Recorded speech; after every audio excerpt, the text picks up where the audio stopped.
Ambassador, And the flying out of these diplomats, you said that this is, diplomatic practice. When the host country, asks for it, it has to happen. I accept that. It comes a day also after the Indian government also said that there was a continued interference in internal affairs. How do you see that, sir? That's a pretty straight statement. I was coming to come that, as I said, Yes. that it is standard diplomatic practice to post intelligence agents in your consular wings, because that is the wing which has direct public interface with the local public all the time. And people demand visas, people demand other forms of access to the country, and you can use that as a leverage to have people who will then do your work locally. Yes. Now, in this particular case, it's a racket that's going on. If what we are saying is true, and it is true, that there is human trafficking, there is drug trafficking, there is violence, there is crime, there is God knows what, and support to terrorism, then how do you relate this to the huge number of people who get visas from Punjab to go to Canada?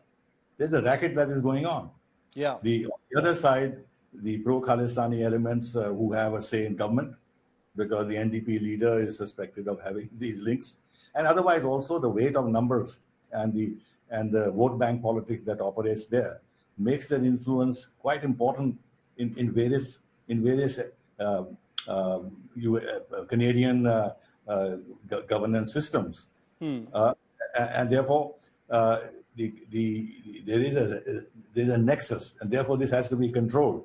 That the intelligence agencies who are operating from the Canadian consular wing, yes, who then are facilitating the movement of these people to Canada, despite our request not to do so and keep control over these elements, and no evidence on their part that they want to do so, it becomes a matter of legitimate concern for us.